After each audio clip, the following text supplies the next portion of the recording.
Hello, Harriet. Just got an email regarding noise complaint. Yeah, that was me. My hamster gets so upset by your loud parties. He is sensitive. Listen, Harriet, I didn't have any large parties last night. I think you got my seminar based on Beowulf confused with a large party. I don't care if you're partying, studying, talking, eating or chewing. I just want you to shut up, for my hamster's sake. Well, my seminar leader wants us to do an ancient Viking chant to get us in the mood to read some poetry. Who is this seminar leader? Give me their number, name and birth chart. Well, I'm not quite sure what you mean by birth chart, but I think you mean the astrological sign, and they're definitely a Pisces, because their star is probably above Mars, and they probably like fish. A Pisces.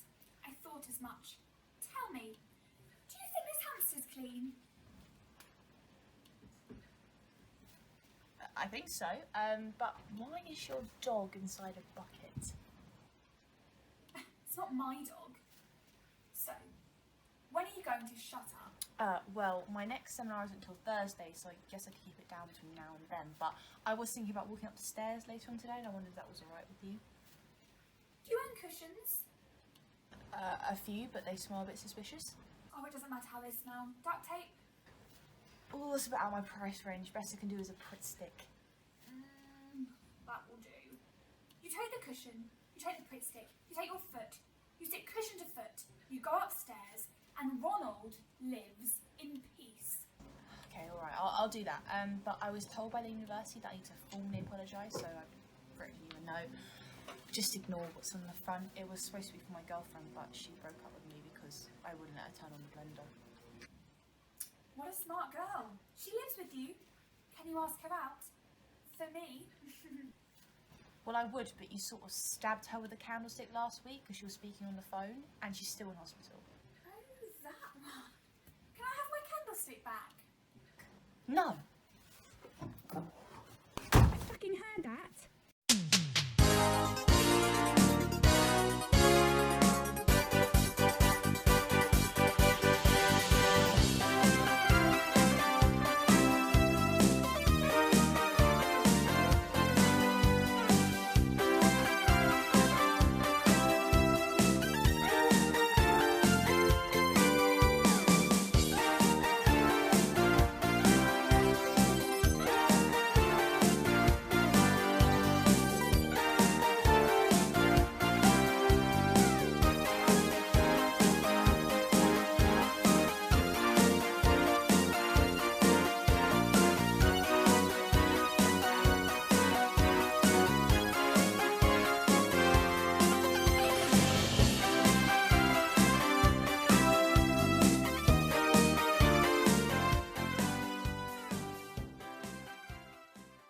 Thank you all for coming. Welcome to the Paleolithic Inventing Show, the new thing we're doing between hunting and sleeping. We're all looking forward to when our lives are less boring, so this programme looks towards the future. Ooh. I am so excited for the two new inventions we've got to show to you tonight. Hunter and Gatherer have their inventions ready to go. So, Gatherer, shall we begin with you? I'm about to change your lives forever. Okay, I know we have the square, we have the triangle, and after Greg foraged the wrong bloody mushrooms, we created the dodeflexagon, but I can bet that none of you ever seen a shape like this before.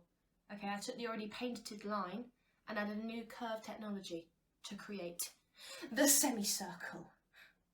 Ooh. Now I know what you're thinking. What is this semicircle going to do for me? How is it going to impact my life? How is it going to change my boring, dull, monotonous life? Well, I've been thinking the same thing too. And I think it's going to be very valuable in the future. Ooh. So, that's all I got time for today. But make sure you keep a watch out for this new invention, the semicircle. Coming to you soon. Thanks, Gatherer. Really exciting stuff. I've never seen a... Curve. Thanks. I've never seen a curve before, so I'm sure we'll all have seen something new today. something that is going to be useful in the future. And now on to our next guest, Hunter. Hi, I'm Hunter, and let me introduce you to my newest invention that's about to change your life. Do you ever get tired of dragging your mammoth home just after you've killed it? Think it takes just a bit too long to drag that fresh kill home? Tired of looking at the moon and sun and thinking, what is that? Now I've got the newest thing to propel us into the future. Let me introduce you to the newest shape on the block. Oh, fuck. Yes, I've extended the curve all the way round, and that makes rolling things a whole lot easier. I see, because, mine, the rolling was really easy. Half of the time. But, I see that you fixed that problem. Yes, I'm sure yours is going to be really useful too. I just had such an image in my head that kids one day would have semicircles, for some reason. Ooh. Will you shut up? Sorry, they just learned about onomatopoeia yesterday. They need practice. Well, that's all we've got time for today.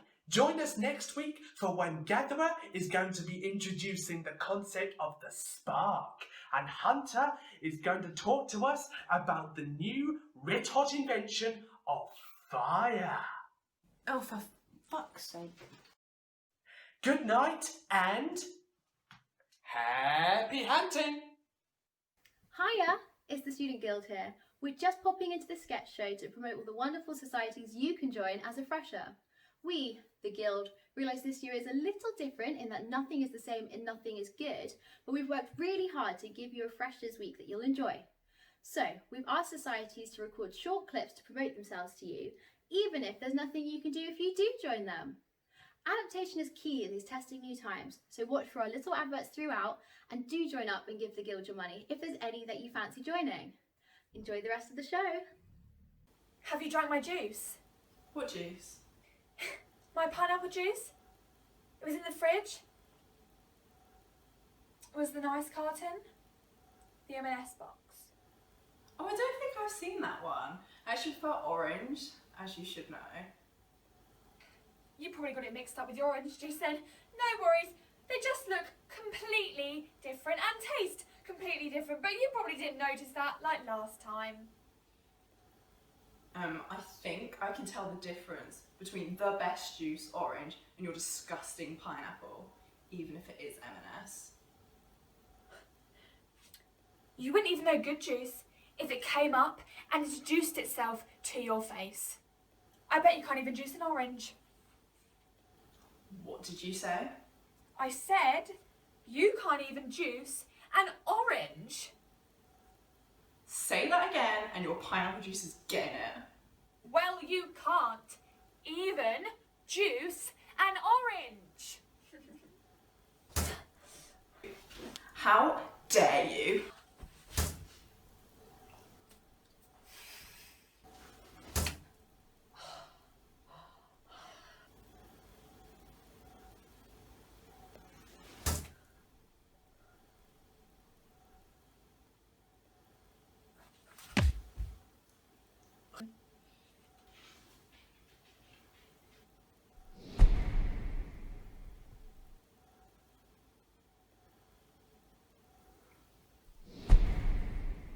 Right, that's enough. Oh no, I'm sorry. I'm sure, I'm convinced you can juice an orange. I'm sure you can do it. I really believe in you. Please don't. Too little, too late.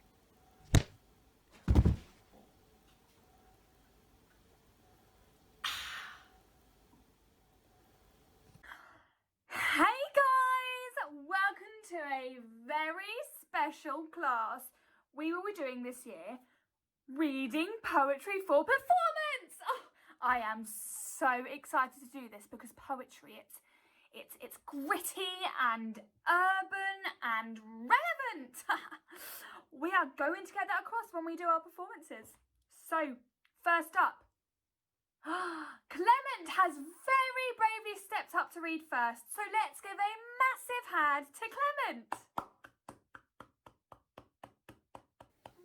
Hi, I thought I'd read Three Blind Mice because it's one of my favourites. 3 blind mice, 3 blind mice, see how they run. They all ran after the farmer's wife who cut off their tails with a carving knife. Did you ever see such a thing in your life as 3 blind mice? Great, Clement. It's a really earthy and real reading of the poem. Just a few suggestions. Okay, what's that? Just the pronunciation and a few other things, but let's focus on the pronunciation at the moment. Right now you're saying words like they're normal words, but they're not. They're poetry words, and we really need to try and get that across in our performances. So why don't you try saying them like the concept of the English language is new to you? You know, make it gritty as you step out onto the stage, you know. It's like you've just been drugged for dental surgery and now you're rediscovering how to move your face. Okay, I'll give it a go. 3 blind mice, 3 blind mice, see how they run. They all ran after the farmer's wife who cut off their... Great. I love what you're doing with it. This poem has got a rhythm, hasn't it? Yes, it does. Well, it's really important that we get that across. If there is a person in the audience who doesn't know that there's a rhythm, we have failed. So, if we punctuate that with the odd pause of let's say 20 to 30 seconds, that would give it a real punch, you know. Okay, so go again and make it relevant to your audience this time, and remember that the pause and the punctuation. Okay.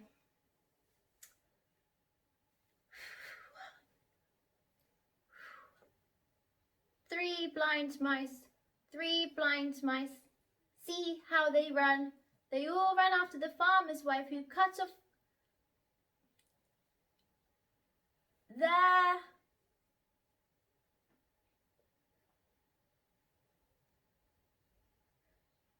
tails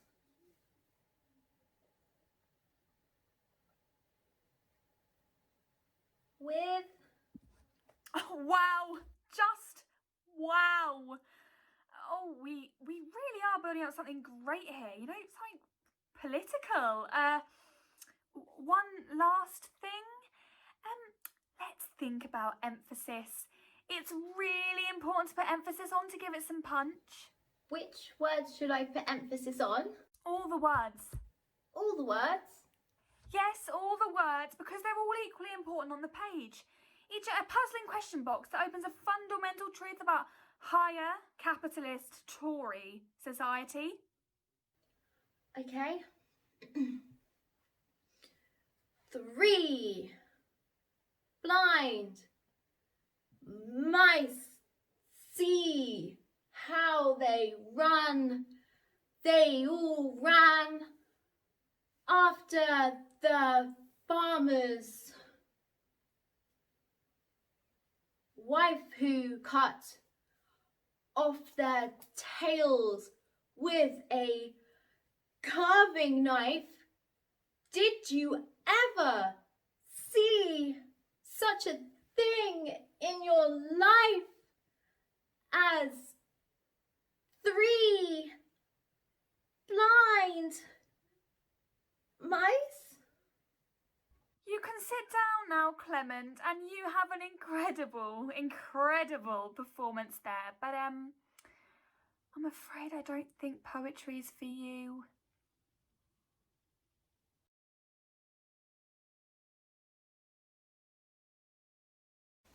Hey, we're super thrilled to invite you to one of Exeter's best societies. We talk about all our favourite things, from how great the world is right now, to politics, and how much we love seeing people's noses just poke over the top of their mouths. We're so excited to see you at our weekly socials that our social secretary has had the most fun adapting to be COVID compliant, and we just love the social aspects of being locked down at uni. We'd be stoked for you to join us, for sure. So don't forget to buy membership. We promise you'll definitely get your money's worth. Okay, we're going to go through this one more time. Look at the election results. Now, your party won 55% of the votes and 60% of the seats. So, what do we call that? A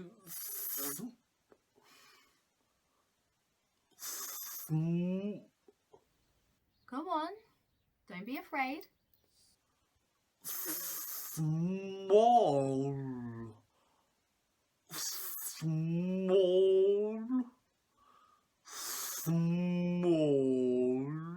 Come on, it's been 5 hours now. You can do this. A small majority. Victory landslide! No, it's a small majority, a small majority. Landslide! I have the mandate.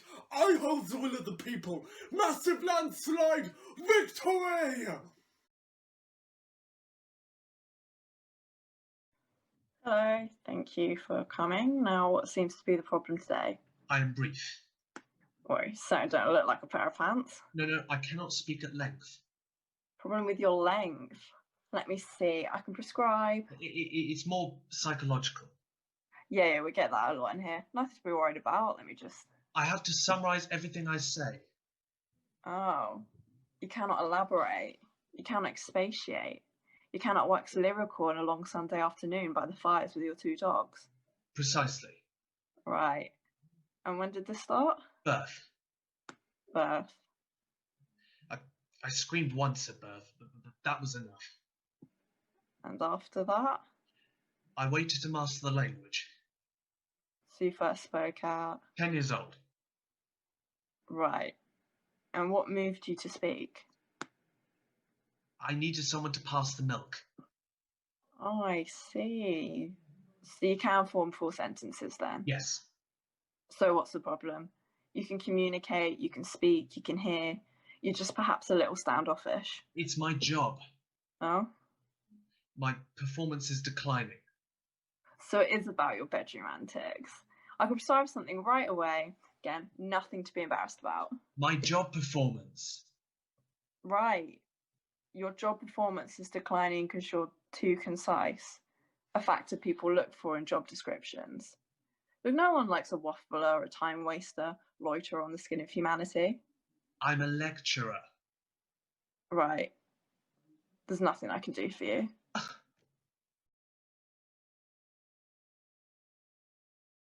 Hi, we're the Anarchist Society, or as we like to call it, Anarchy. Join us too if you oppose any or all state involvement in people's lives. We recently became guild affiliated, and we can't wait to start working within their bureaucracy to bring it down. Right, class. Thank you everyone for showing up to the Zoom seminar. I know it's not ideal to do everything online, but I do hope it's working well. If it isn't working for you, why not try writing a strongly worded letter and then promptly setting it on fire? Right, now we've got all of that out the way, let's get started on Romeo and Juliet for kids. Tell me, what were your initial impressions? My favourite part was the opening line. Oh man, I can't believe I can't spend time with my girlfriend Juliet. I hate high school. I agree, it's really compelling straight from the start. I really like that they set it at a high school on a desert island. It makes the dance battles so much more intense. And man, that bully Tybalt, he totally shredded Mercutio. His dance moves are sick. Oh, but Romeo was so dreamy when he dropped that ass low to own Tybalt and the basketball team and win the duel for the football team. The nurse was such a gossip though. Yeah, bit of a snake, but Shakespeare's trying to teach his audience what real friends look like. And how did you all cope with the more mature themes of the play? Well, I did think that the gratuitous use of hand-holding throughout was quite steamy. Oh, it was so hot when Romeo and Juliet held hands after exchanging promise rings. I wish my boyfriend would hold me like that. I thought when Tybalt was expelled, that was so sad. He had that leather jacket thing going. I guess his final disappearance into the vape cloud was pretty cool. I don't remember any of this stuff. It was set in Verona, in Italy, and the two heroes die at the end.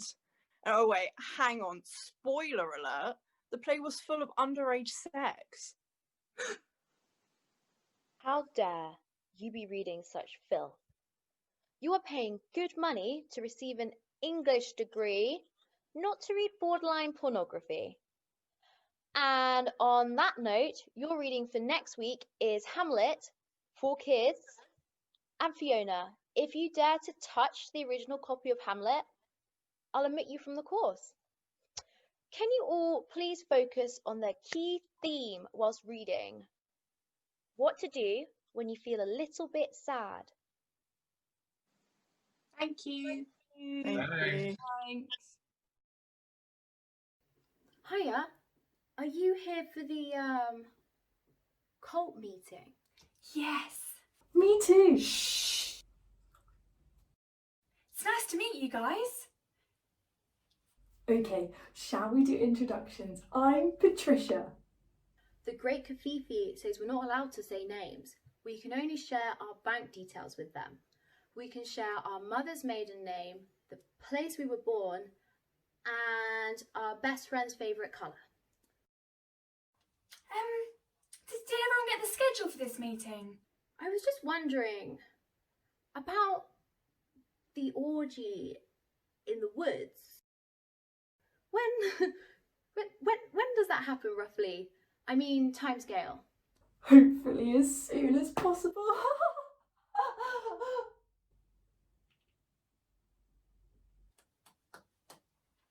So the orgy for tonight is actually fourth on the agenda. It goes sort of introductions, blood sacrifice, looking over the cult feedback forms, and then the orgy. Yeah. Oh, I think we can skip the first two. I am the great Kofifi, You are the great Kofifi. Kofifi. and nothing on the agenda shall be skipped. Okay? And you, Purple Jumper, didn't you read the cult guidebook? Yes? Right, so then you'll know that every time that I say, I am the great Kofifi, you repeat, you are the great Kofifi. Okay, so can we try that again, please? I am the great Kofifi. You are the great Kofifi. Thank you. Can I just say, really excited for the orgy in this meeting. Me too. And just a quick question, if I may. When would that be happening? It is item 4 on the agenda. When do the sexy young people in tight leather get here? What? The ones you mentioned on your poster. Are they late? Oh. I thought you were bringing them. Maybe they're just stuck in traffic. Like they were last week. Right. Well, they can't miss any of the agenda if they're going to take part in the orgy. So, shall we just wait 5 minutes and see if anyone shows up?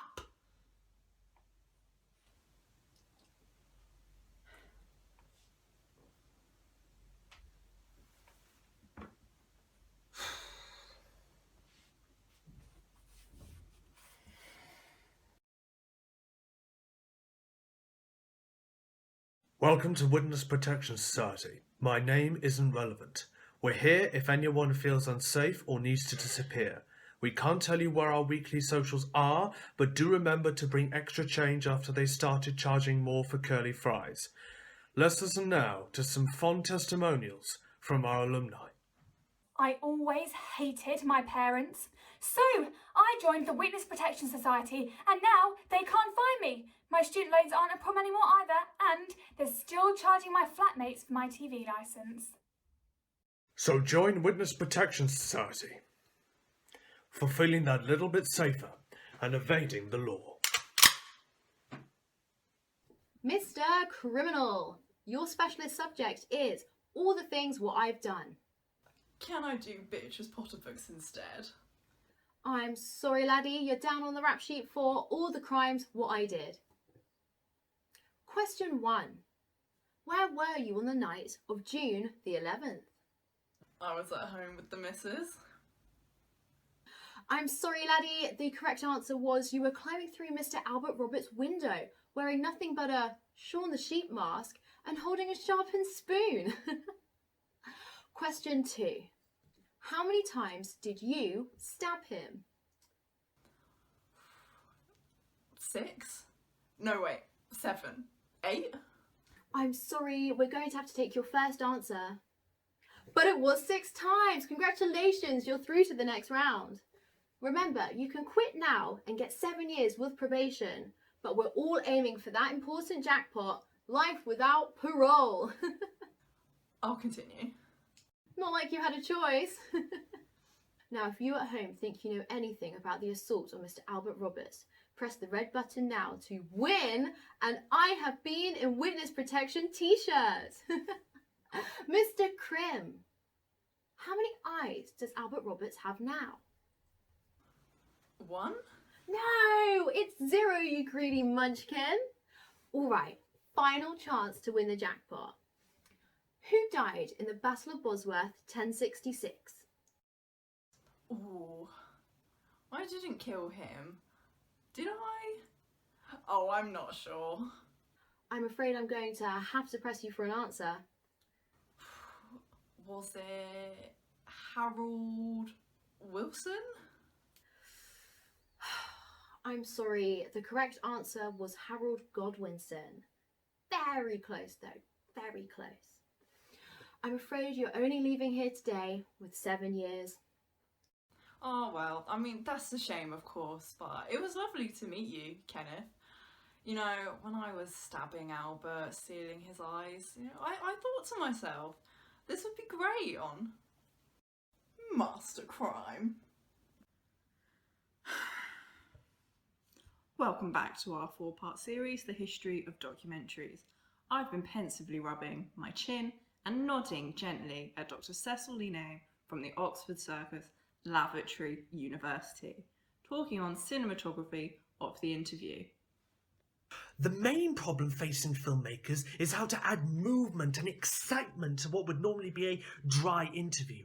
They could try getting the interviewee to move their hands like they're trying to flick off water droplets, or maybe suddenly cut to a profile shot and then cut back without any real reason, and then they tried location shots.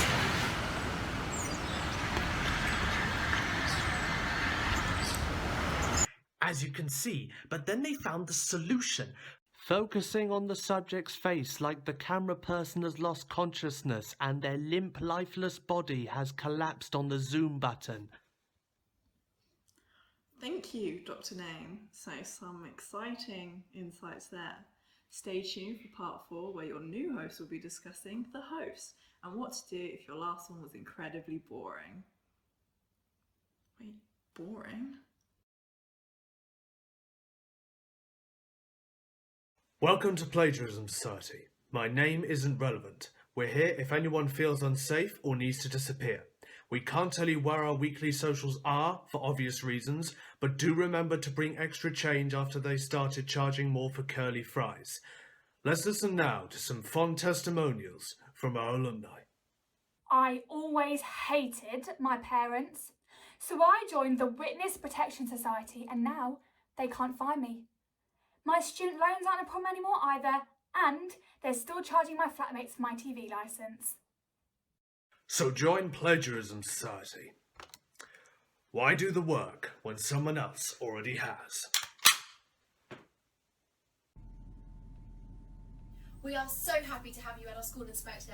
Do see if there's anything we can do at all. At all. I hope your shoes have been cleaned to your liking and you enjoyed your free school lunch. The ice cream. Yes.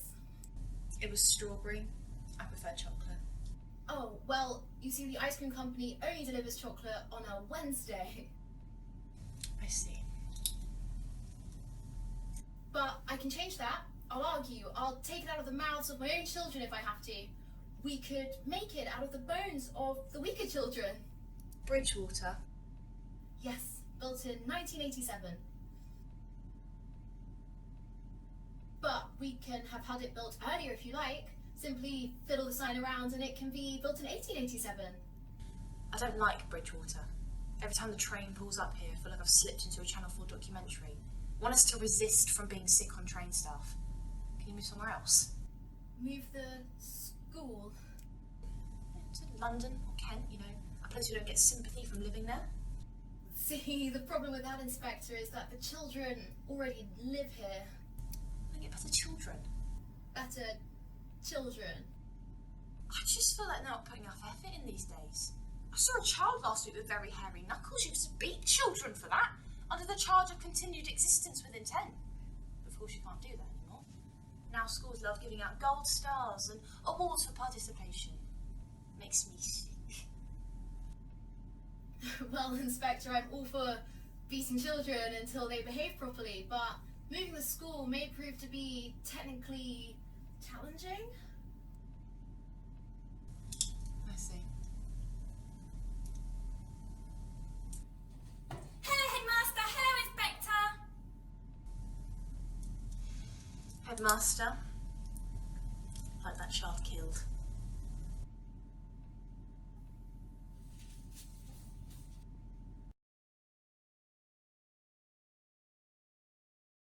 Welcome all. We are Society Recommendation Society, and we sure will recommend you a society to join.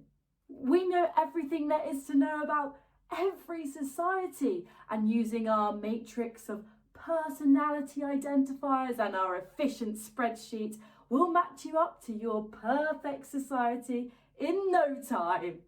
So let's give it a go, shall we?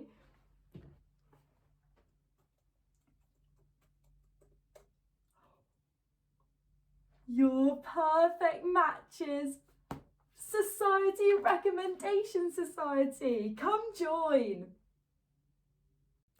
Okay, class, and welcome to an introduction into bomb disposal. I'm Bridget Bomerton, and I'll be teaching you by my method. If it's about to explode, I'm diffusing it into a different abode. This week is going to be a practical, hands-on lesson, and next week we'll cover the boring theory. Right, let's jump right in and give you a feel of what bomb disposal is like. Oi, you! Yeah? What's your name? Peter. Well, come on up, Petra, you're going to help me with a presentation. You see that over there? Yeah? What do you think that is? It's a bomb. Right on, full marks. Now, would you like to go and try to defuse it? But I don't know how.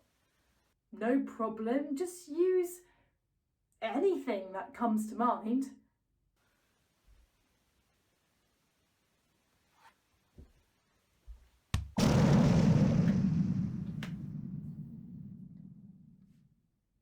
Now, class, who can tell me what Peter did wrong there? He exploded. Yes, he did do that, but did you notice what he did before then? He kicked it.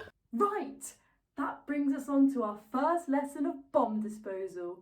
Never kick a bomb. Next we're... Yes? I'm sorry to interrupt, but why didn't you use a dummy? Well, for starters, a dummy couldn't kick a bomb. It hasn't got the joints. No, not a dummy Peter, a dummy bomb. A dummy bomb? There's no such thing as a dummy bomb. Yeah, they're used in training. No, you're pulling my leg. This is my first class, not my first time disposing of a bomb. God knows I've done that enough. Right, who wants to go next? Will it be a live bomb again? Are you trying it on? You think you can learn to defuse a bomb that hasn't even gone off yet? Yeah, that does make sense actually. Thank you. Right, so who wants to go next? And remember, don't kick the bomb. Yeah, I'll give it a go. Rita, what are you doing? Defusing a bomb. Hopefully. All right, bombs live for when you're ready to defuse.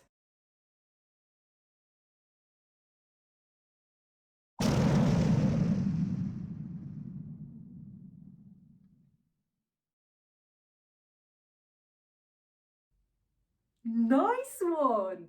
Good job not exploding, Rita.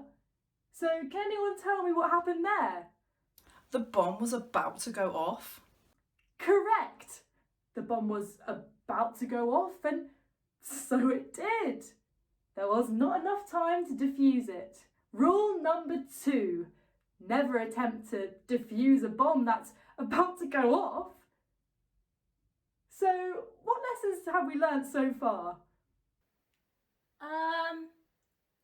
Don't kick a bomb and don't attempt to defuse a bomb that's about to go off. Brilliant. I think we're ready to go on to nuclear bombs. Bridget Bomberton, I Yes, heard Mum. explosions. Bomb defusal class, Mum. Evidently not going very well, is it? First week, Mum. Right. And what's that mess over there? That's Petra, Mum. A student? Yes, Mum. We'll fill in the form for that later. One last thing. Would you mind not using live bombs this time? That's what I have been saying, Captain. I really don't think Bridget is suitable to be teaching this class. She, well, as you've seen, Mum, has killed Peter and... Shut it, you insolent brat! And you, stop using live bombs or you'll be the one paying to resurface the tarmac. Carry on.